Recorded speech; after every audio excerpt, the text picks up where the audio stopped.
¿Cuántos compañeros sabemos? ¿Quién me puede decir? 62, 64. Bueno. Jóvenes, muy buenas tardes. Vamos a iniciar la cátedra del día de hoy, viernes.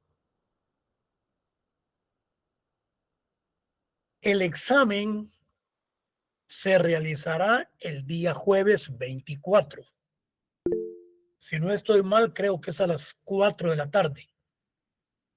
Si no estoy mal. Si estoy mal, me corrigen. Yo creo que es a las 4.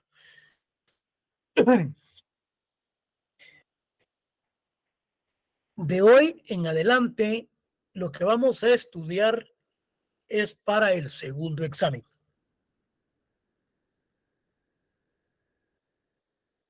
Es decir, en otras palabras, que el examen va a entrar hasta lo que vimos el día lunes, cuando hablábamos de las disciplinas técnicas auxiliares y periciales del derecho agrario. Hasta ahí, jóvenes, y ahora vamos a iniciar con el segundo módulo. Ustedes tienen en sus manos, tienen ya el programa que se les envió. Este segundo módulo habla de los antecedentes históricos de las normas jurídicas de contenido agrario en Guatemala. ¿Qué conforma? La organización de la tierra antes de la colonia, la organización de la tierra en la época prehispánica, diferentes formas de propiedad de la tierra. Aquí tenemos lo que es la propiedad de los pueblos y a la vez después tenemos la propiedad agraria en la época colonial. Aquí vamos a ver los que son los principios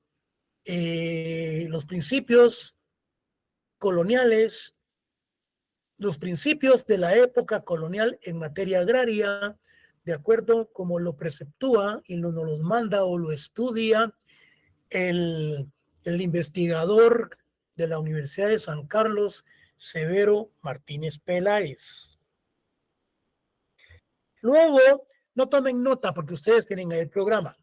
Dice, la propiedad de los pueblos, la propiedad agraria en la época colonial, las bulas del Papa de Alejandrinas, tenemos el repartimiento, tenemos la encomienda, tenemos los ejidos, tenemos los principios de la política agraria colonial. Esto lo vamos a ver creo que hoy. Luego entramos a lo que es los postulados en materia agraria de la reforma liberal de 1871, la reforma agraria del decreto 900, la legislación agraria del 54. Luego tenemos el acuerdo socioeconómico y situación agraria. Eso conforma el segundo módulo. Vamos a ver si leo, si aquí dice. Al finalizar, dice este módulo, el estudiante describa la evolución de la normativa agraria, partiendo desde la época anterior a la colonia, incluyendo la época colonial, la reforma liberal, la reforma agraria, etc. El estudiante hará una comunicación de los diferentes compuestos, de los diferentes campos normativos que han regulado la tenencia de la tierra. Bueno, todo esto lo que lleva consigo es que el estudiante tome conciencia, que el estudiante se forme desde el punto de vista académico e históricamente con respecto a la materia. Bueno, con ese preámbulo que nos remite lo que es el programa, vamos a iniciar ya de lleno a la cátedra, con respecto a los antecedentes históricos de las normas jurídicas de contenido agrario en Guatemala. La organización de la tierra antes de la colonia. Ustedes se dan cuenta, la estructura agraria realmente en los mayas era compleja, porque estaba gobernada por sacerdotes,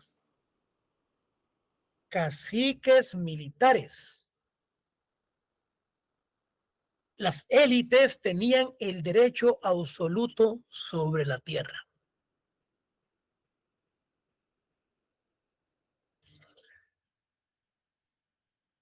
¿Cómo encontraron esas estructuras los colonizadores cuando llegaron a América, cuando llegaron a Guatemala? Estaba gobernada definitivamente, ellos tenían su propia estructura. Pero si ustedes recuerdan, ya hablamos de lo que era el materialismo y todo eso. Aquí ya estamos hablando en otra época. 1400, ¿qué? 92, cuando vino, creo que Colón, 1500, cuando vinieron los conquistadores. Entonces, el concepto de propiedad privada era desconocido, porque ellos conocían solamente el concepto del uso. En Guatemala, del periodo posclásico maya, existió una permanente lucha por la tierra.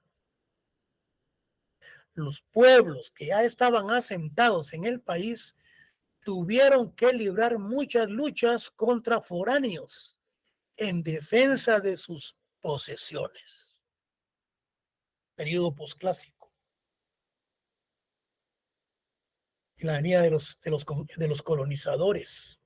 Entonces, en el momento de la conquista, principalmente en la zona sur occidental, existían tribus.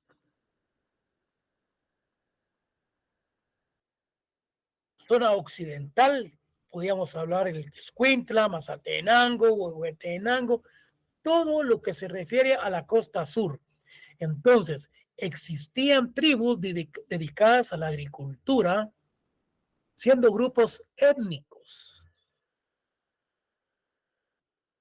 conocidos como los quichés, los cachiqueles, sutuiles. Estos grupos étnicos fueron los que principalmente encontró Pedro de Alvarado cuando ingresó, enfrentándose en primer lugar con los quichés.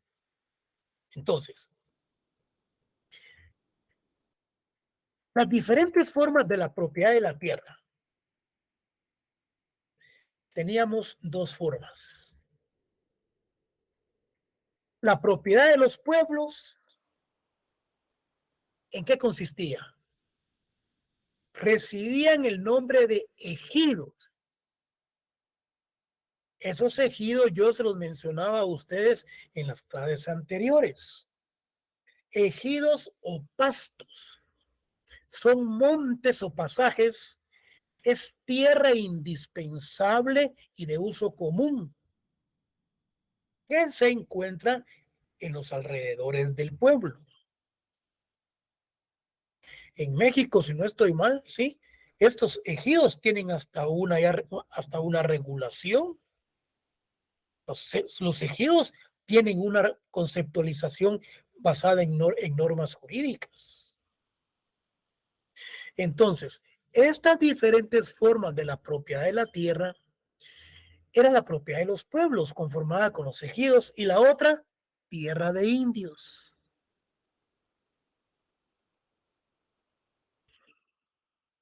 Tomando nota porque esto ya es para el segundo examen. Entonces, las diferentes formas de la propiedad de la tierra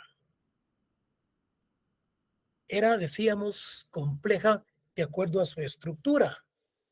pero estaba conformada por la propiedad de los pueblos y conformada por los ejidos y por la tierra de indios. ¿Y cuáles eran estas? Eran tierras cedidas por el rey, llamadas tierras comunales, administradas por el cabildo o el ayuntamiento de indios. Se dan cuenta, aquí tenemos prácticamente dos preguntas. Las diferentes formas de la propiedad de la tierra en la época posclásica o la venida de los colonizadores, la propiedad de los pueblos y la tierra de indios, que era administrada por las municipalidades, pues, o sea, por el ayuntamiento en aquella época. Bueno, cuando hablamos de la propiedad en la época colonial, se inicia un proceso de concentración de la propiedad territorial que culminó en la conformación del latifundio colonial.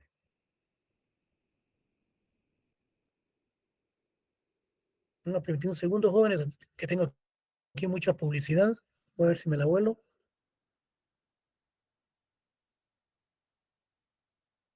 Ahí estamos. Entonces, la propiedad en la época colonial, jóvenes, se inicia como un proceso de concentración de la propiedad. Entonces, ¿en qué culmina? ¿En qué termina esa propiedad colonial? Finaliza con un gran latifundio de tipo colonial.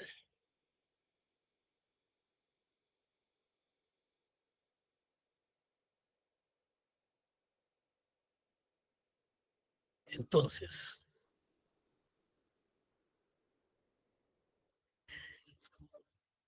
esto me lo subrayan. Pregunta de examen. Su legislación, esa legislación en la época colonial, esa legislación era casuista. ¿Por qué respondía a casos particulares del momento y del lugar? Y por eso ese motivo era de carácter caprichoso y carente de unidad. ¿Por qué la legislación en la época colonial era casuista? Porque respondía a casos particulares del determinado momento y determinados lugares y que a la vez era una ley caprichosa, carente de una unidad. Por eso se le llamaba que era casuista.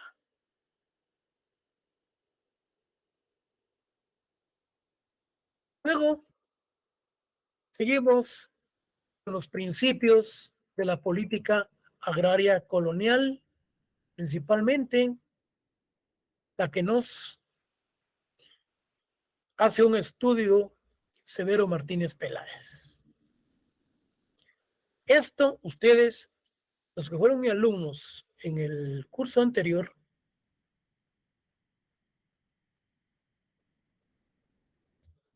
ya recibieron prácticamente esta explicación. Si no estoy mal, hasta se le envió material. Hay un libro, aquí está. Hay un libro que habla de la política agraria colonial. Política agraria colonial y los orígenes del latifundio. No sé si la miran.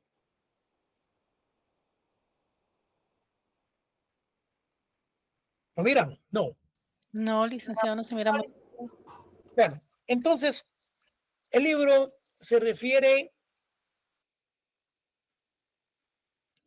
Severo Martínez Peláez, la política agraria colonial y los orígenes del latifundio en Guatemala. Ustedes lo pueden bajar por internet, pero lo vamos a ver el día de hoy. Principios de la política agraria. Esto ustedes ya lo vieron. Ustedes ya lo vieron cuando entraron a la universidad. Primer principio, teoría del señorío. Significa que el que ejercía la corona de España expresaba que los derechos de conquistas le correspondían a las tierras de las provincias conquistadas en su nombre. En otras palabras, el principio de la teoría del señorío radica fundamentalmente en que todas las tierras conquistadas en todas las provincias pasaban a formar parte del rey de España.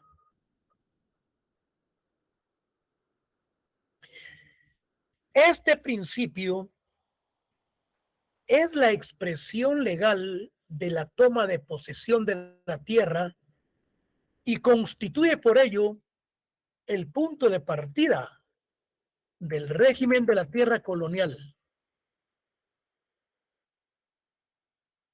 Es el principio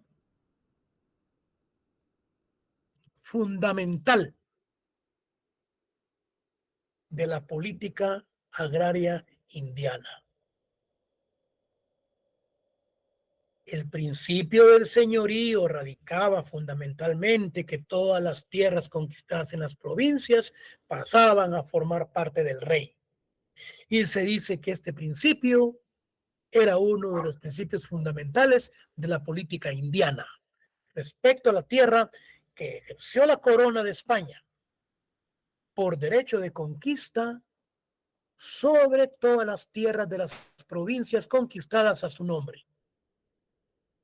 Este principio del señorío puso las bases legales para el desarrollo del latifundismo en América, en Guatemala principalmente.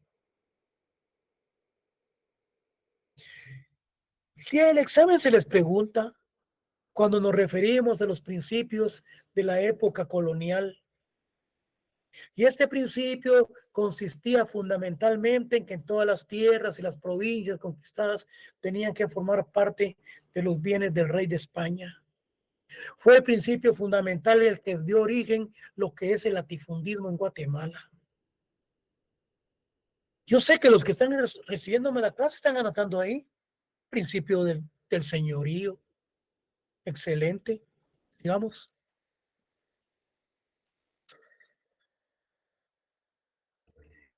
Segundo principio. De la tierra como aliciente.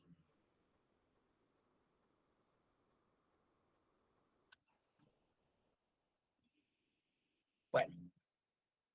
Este principio estimula. Este principio motiva. Como empresa privada, ofreciendo a los conquistadores, ofreciendo a esos colonizadores, ofreciendo a esos foráneos una serie de ventajas económicas en las provincias que conquistasen. España, jóvenes, no tenía los medios para poder sufragar los gastos, el mantenimiento o los pagos para estos colonizadores, para estos conquistadores. Como consecuencia, tenían un estímulo, como un aliciente de todas las provincias que ellos iban conquistando. Tercer principio. La tierra como fuente de ingresos para las cajas reales. Pongan atención. Bajo el procedimiento de la composición de tierras. ¿En qué consistía esa composición de tierras? Bajo el procedimiento de la composición de tierras, la corona española principió a dictar órdenes para que todos los propietarios de tierras presentaran sus títulos. sus títulos de propiedad. Tercer principio de la tierra como fuente de ingreso para las cajas reales. Habla del procedimiento de la composición de tierras, en donde a través de ciertas órdenes provenientes de la corona, se les pedía que todos los propietarios presentaran sus títulos, si es que ellos eran los propietarios. La apropiación ilícita de tierras fue una de las principales modalidades de la formación de latifundios. Es decir, como no tenían los títulos de propiedad, estas personas se aprovechaban y se adueñaban de esas propiedades, lo que trajo como consecuencia la formación de los latifundios. Cuarto principio, la defensa de la tierra de indios.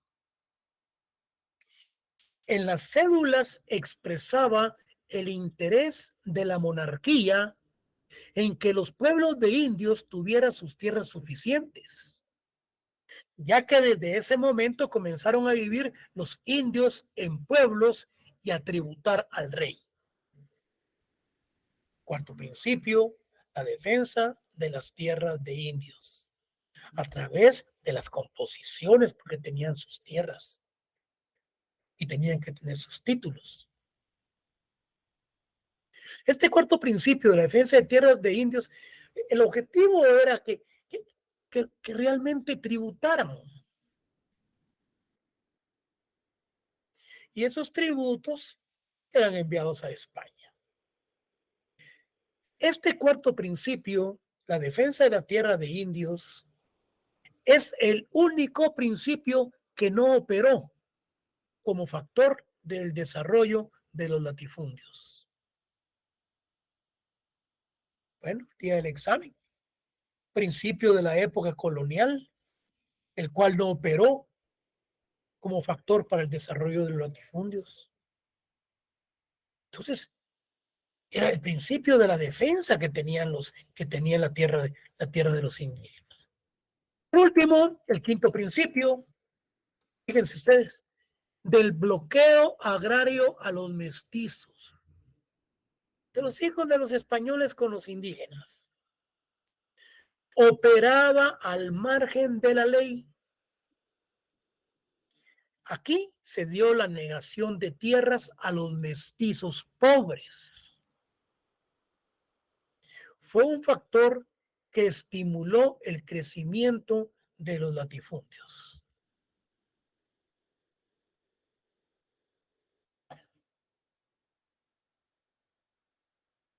Aquí entramos a lo que son las bulas. Las bulas papales con B, no con M. Las bulas eran documentos autorizados y firmados por el Papa. En esas bulas se concedían derechos especiales o liberaba de ciertas obligaciones religiosas a quien lo poseía. Es decir, que el Papa redactaba ciertos documentos y los enviaba al rey de España, a los reyes católicos. Y esas bulas tenían que dárseles ciertos cumplimientos por ser órdenes del Papa, en donde podía darse los derechos o bienes, cuestiones relacionadas con la administración o con las estructuras de aquellas épocas. Entonces, en otras palabras, las bulas es el soporte en el cual los papas dan a conocer sus órdenes a sus fieles.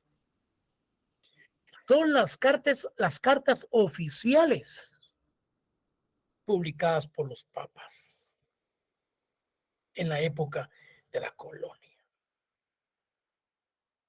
Yo no sé si actualmente se les conoce todavía bulas, pero antes eran esas órdenes que se daban. Hoy creo que reciben otro nombre, más técnico, más actualizado. Bueno, ¿cuáles son las bulas alejandrinas? Pregunta de examen. Es el nombre colectivo que se da al conjunto de documentos pontificios que otorgaron a los reyes de Castilla y León el derecho a conquistar América y la obligación de evangelizarla, emitidos por la Santa Sede en 1493, a petición de los reyes católicos, cuya influencia ante el Papa Alejandro VI, lo suficiente poderoso como para conseguirlas.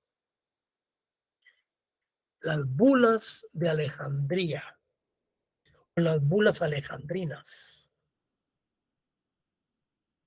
documentos que el Papa le enviaba a los reyes católicos, en donde expresaba la evangelización, la indoctrinación de determinados lugares, los cuales tenían que dárseles cumplimiento, que eran a petición del Papa a los reyes católicos.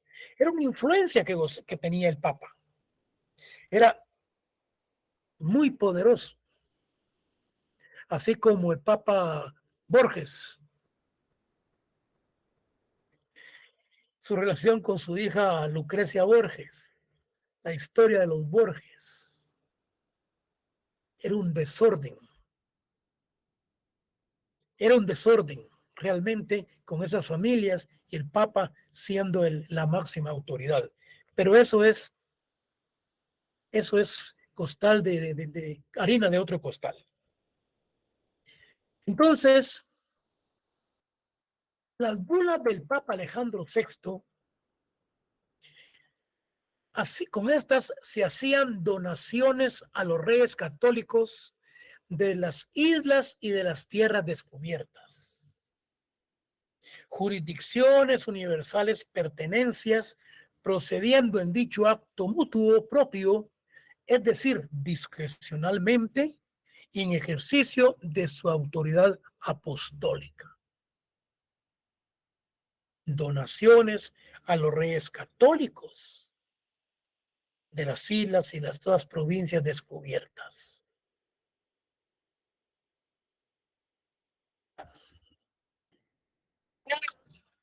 Entramos con otro de los aspectos, esa distribución de los indígenas con respecto al repartimiento y con respecto a la composición y con respecto a la encomienda.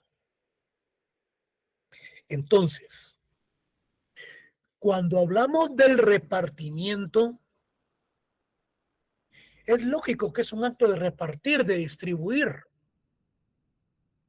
Pero esto se daba a raíz de la derrota militar de los indígenas. Estos fueron repartidos y encomendados. Aquel primer repartimiento surgió ligado a la primitiva encomienda y fueron una sola institución. En otras palabras, cuando los indígenas eran vencidos por los militares, se daba el repartimiento de ellos mismos. Pero también tenemos la figura de la encomienda. Y esta encomienda era cuando se encomendaban determinados indígenas a determinadas personas. Entonces, sigamos. Decíamos, los indígenas eran repartidos en el repartimiento y encomendados al beneficiario. Estos indígenas eran de uno o más poblados, quedando obligados a tributarle en bienes y en trabajo. Y nos estamos refiriendo a lo que es el repartimiento. Tenemos en el repartimiento, ¿cómo es que se dio? Se encomendaban y se daba esa encomendación, o sea, esa encomienda a esos indígenas, a determinadas personas a quienes estos explotaban. Esto es lo que les mencionaba. Entonces, el repartimiento primitivo encubría una forma de esclavitud. Estamos hablando de la época de la colonización, ya con los colonizadores en América, en Guatemala. O sea, el repartimiento primitivo era una forma, ese repartimiento era una forma de esclavitud porque eran explotados los pobres indígenas. Aquí hay algo importante. Se decía que la corona permitía los repartimientos. Recuerden, los repartimientos era cuando los militares o los colonizadores vencían a los indígenas y a estos los tomaban y se los daban a otros encomienda para que fueran explotados. Entonces, se decía que la corona permitía los repartimientos porque los indios quedaban así encomendados a quien los recibía, quien velaría por su indoctrinación cristiana y la salvación de sus almas. En ese repartimiento y en esa encomienda, dentro de uno de los objetivos era la indoctrinación a los indígenas en la religión cristiana.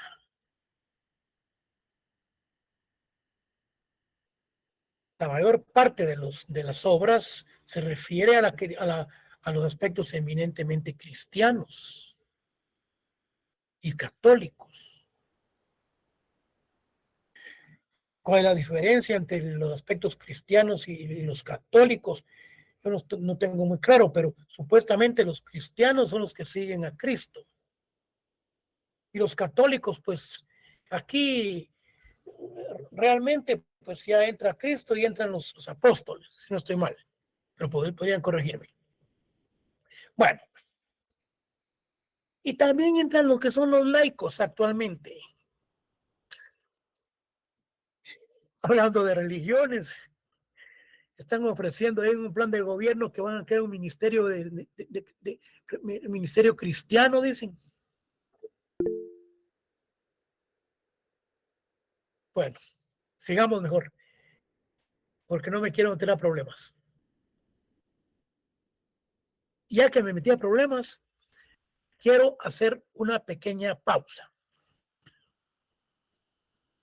Esto es fuera ya de clase, pero vamos a salirnos de clase y vamos a hacer una pequeña observación.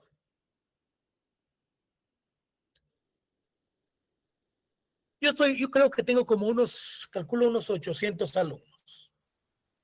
Hablemos 600. De los 600 alumnos, yo sé que muchos de ustedes están colaborando para el próximo domingo como fiscales. Ya están inscritos, están registrados, hasta han ido a hacer pruebas, etcétera. Yo sé que ustedes ya vieron el video en WhatsApp y en todos, en internet y todo eso, en donde una señora en Izabal, en Estor, dice que se deben impugnar las 50 mesas del Estor el día de las elecciones. Yo les estoy hablando como abogado, les estoy hablando desde un punto de vista jurídico. Yo no estoy ni con uno ni con el otro, porque no me quiero contaminar. Yo tengo mi propia concepción. Lo que sí sé es que yo no quiero de los mismos. Entonces, El día de las elecciones, para los jóvenes que están presentes, si alguien impugna un voto, ¿por qué lo está impugnando? Tiene que haber justificación. Tiene que haber motivo de esa impugnación. La ley del Tribunal Supremo Electoral lo rige como impugnar. Pero se va a impugnar cuando realmente el voto marca la X, ¿sí? Y se sale del cuadrito y es posible que tenga la intención, que exista la intencionalidad, o si es posible, marca el otro cuadro. Entonces, jóvenes, no es que estemos ciegos o es que estemos locos. Yo no puedo impugnar por sí y por sí, como dijo la señora, porque a ella le exigieron que se deben de impugnar todas las mesas. Pero si no hay motivo de esa impugnación, se le pregunta cuál es el motivo por qué la está impugnando. Porque la línea se sale del cuadro, pero la intención del voto es X y está en el centro del cuadro. Ahí, señores, por lógica no es que estemos locos, solo porque se salió una rayita la está impugnando. Si es de cualquier partido, del uno o del otro, que a mí no me interesa, y la impugna, entonces el del otro partido, jóvenes, debe de razonar su voto. No permitirle que salga con la suya. Señores de la mesa electoral, yo difiero con respecto a esa impugnación porque no es motivo de la misma. No hay causal para poderse impugnar. Ese voto es un voto claro, preciso y bien intencionado. Por lo tanto, yo me opongo a esa impugnación y quiero que quede mi voto razonado.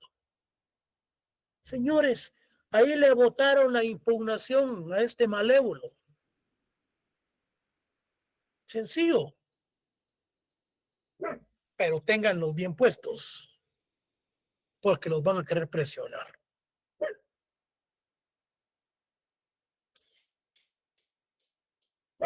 Vayan, si son fiscales, si ya se registraron y los tienen controlados en el tribunal, vayan a hacer acto de presencia el día de las elecciones a la mesa donde les corresponde. Porque hay un catedrático diciendo que vayan a inscribirse a nombre de determinado partido, pero que el día de las elecciones no se presenten. A esos jóvenes se le llama manipulación.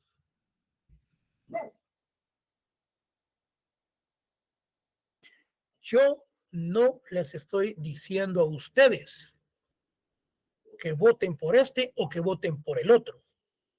Yo les estoy dando a ustedes una salida de carácter jurídico ante esa situación que muchos no saben qué hacer o se van a quedar callados.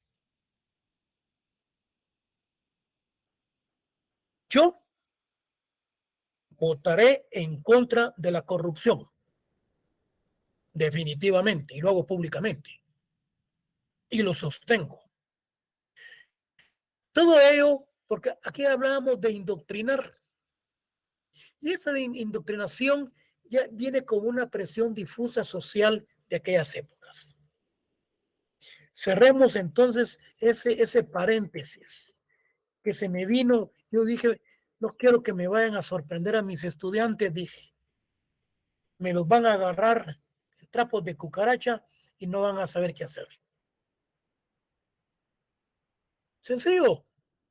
Señores, yo difiero de la impugnación del señor porque el voto está bien intencionado. El voto está marcado en el centro y no hay vuelta de hoja. Yo me opongo a dicha impugnación y por lo tanto yo razono mi voto. El día de la revisión van a ver esa impugnación. Basta con ese razonamiento. Ni lo van a ver. Pero hay que impugnar, hay que razonar el voto. Porque van a estar locos. Yo no sé si ustedes escucharon el debate. ¿Quién era el moderador? Era María René Pérez. ¿Y quién era el caballero, el moderador? Era el licenciado Carías Sandoval, creo que es. El de Jalapa.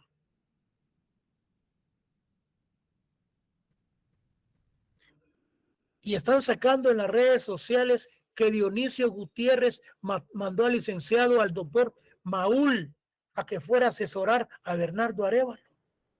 Y que él era el otro moderador. Que no sean mentirosos, jóvenes. Maúl no era el moderador. Lo que sí es que los dos son pelones, no son calvos. Tanto Carías Sandoval como Maúl son calvos.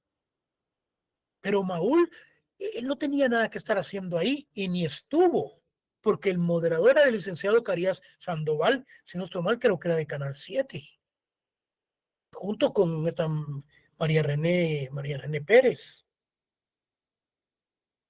Pero en las redes sociales sacan que Maúl era el asesor de Dionisio Gutiérrez y que era el que estaba como moderador apoyando al otro candidato de Semilla. Esa es una gran mentira. ¿Hasta dónde han llegado, hombre? Así no es. Bueno, ya me desahogué. Sigamos. Bueno, podría pensarse entonces, jóvenes, que el repartimiento de indios y el repartimiento de tierras guardaban entre sí relación. Entonces el repartimiento de indios, lo mismo que el repartimiento de tierras, pues había cierta relación en el sentido que las tierras repartidas a un conquistador hubieran sido la de los indios que se le estaban repartiendo al mismo conquistador. Pero no fue así. La distribución de tierras afectaba desde luego los de los pueblos indígenas. Entonces, ese repartimiento de tierras a todos los conquistados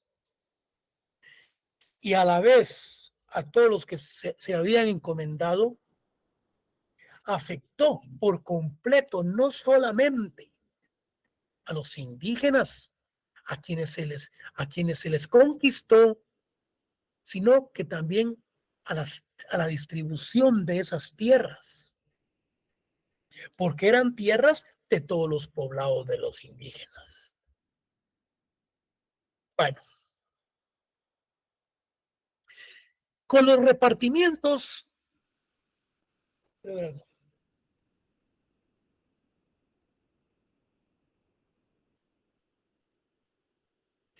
una hora, 15:45. Bueno, con los repartimientos, la mano de obra indígena fue puesta a disposición casi gratuitamente. Determinó los modos de aprovechamiento de las tierras conquistadas, sino también legalizó el trabajo forzoso, semi gratuito, ya que implicaba la obligación del pago por día de trabajo. Es decir, que con la mano de la obra de la indígena fue puesta a su disposición gratuitamente. Determinó los modos de aprovechamiento de las tierras conquistadas, sino también legalizó el trabajo forzoso semigratuito, ya que implicaba la obligación del pago por día de trabajo. Pero eso era prácticamente una esclavitud en la forma en que eran explotados los indígenas. Los jueces, repartidores y los alguaciles de las comunidades estaban constituidos por antiguos miembros de la clase dominante indígena. Fíjense ustedes,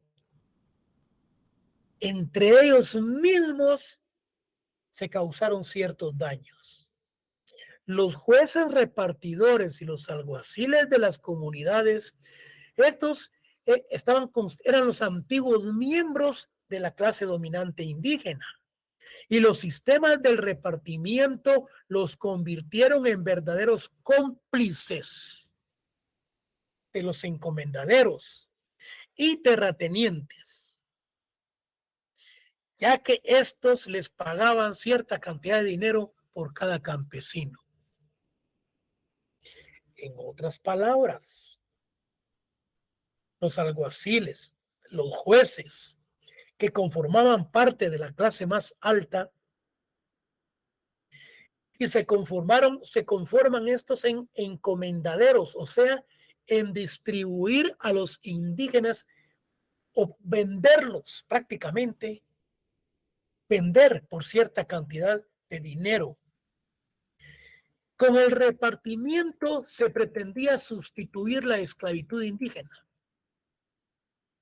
y los servicios personales gratuitos. Miren, dicho sistema puede afirmarse que no era otra cosa más que una modalidad de la esclavitud legal.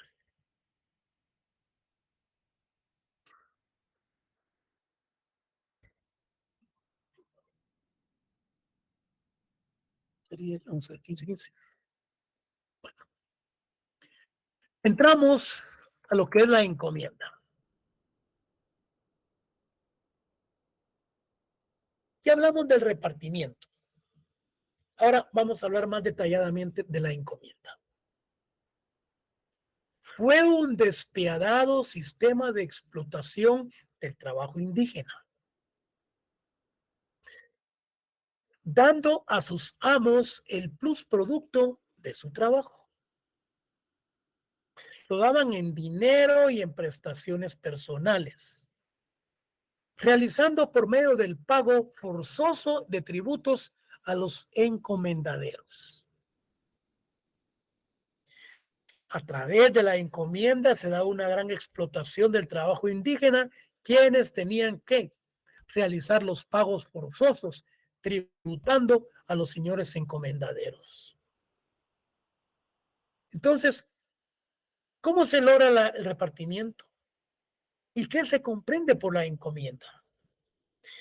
Desde su inicio, la encomienda en la Nueva España fue distorsionada y sirvió para sustraer las tierras a los indígenas a través de la encomienda. Esta es una institución de derecho público que se desarrolla en la Nueva España, mediante el cual el soberano español otorga a los conquistadores, es decir, a los comendaderos, la encomienda a indígenas, pero con el fin de capacitarlos en un auténtico oficio, de catequizarlos e instruirlos en el idioma español. Entonces, no nos perdamos cuando hablamos del repartimiento y cuando hablamos entonces de la encomienda. Tenemos los ejidos. Quiero ver algo. Vamos a terminar los ejidos, Gómez. Esto ya se los expliqué qué son, pero démosle. La palabra ejido proviene del vocablo latino exitus, que significa salida. Por eso, estos pueblos, estos aspectos de los pastos se encontraban en la salida de los pueblos. Sus antecedentes se encuentran en la cultura hebrea. Al consumarse la conquista en lo que es hoy nuestro territorio, recibían este nombre las tierras que se encontraban a la salida de los pueblos españoles que se iban fundando. Los ejidos puede definirse como una sociedad de interés social con personalidad jurídica y patrimonio propio, integrado por el conjunto de tierras, aguas, bosques y en general por todos los recursos naturales que los constituyen. Lo que yo les mencionaba, en México los ejidos tienen su propia regulación. Su finalidad de los ejidos es el mejoramiento de la vida campesina, el uso y la explotación lícita, integral y respetuosa del medio ambiente y de las tierras, de su propiedad que hubiera sido entregada por la dotación, que se ha sido entregada o donada, o se han adquirido mediante cualquier otro título. El ejido fue una forma de encuadrar por parte del Estado las demandas campesinas, interponiendo obstáculos a la venta de sus tierras, evitando así los latifundios. Quiere decir que por medio de los ejidos habían aspectos de los cuales impedían que se dieran los latifundios, que se apropiaran las tierras los que más tenían. ¿Y cuál es la característica del ejido? Constituye una modalidad de tenencia de la tierra en cuya definición interviene una serie de factores jurídicos, económicos, políticos y, como ya se ha mencionado, también de carácter histórico. Entonces, decíamos que una de las características realmente elegido fue una forma de encuadrar por parte del Estado las demandas campesinas, interponiendo obstáculos a la venta de sus tierras, evitando así los latifundios. Es una de las características importantes del ejido, que por medio de sus conformaciones de los grupos campesinos interponían demandas con el objeto de que no fueran expropiados, que no se les quitaran sus tierras. Entonces, constituye una modalidad de tenencia de la tierra, en cuya definición interviene una serie de factores jurídicos, económicos, políticos y, como ya se ha mencionado, también históricos. Es decir, que para poder adquirir alguna propiedad fuera del pueblo, tiene que estar eminentemente regulado, evitando todo ello lo que son los latifundios. Bueno, nos quedan 5 minutos para cumplir la hora. Quiero que me pongan atención. El examen es el día jueves. Si no estoy mal, creo que es a las 4 de la tarde. Vienen 30 preguntas de todo lo que vimos a partir de la semana pasada. Esas 30 preguntas, yo hice un análisis que el que estudió lo contesta en media hora. El que estudió. Porque viene una variante, una serie de respuesta múltiple, que son los de marcarla. Y viene otra serie, por ejemplo, yo les pongo ahí que tiene relación con el derecho agrario, que es real, es objetivo.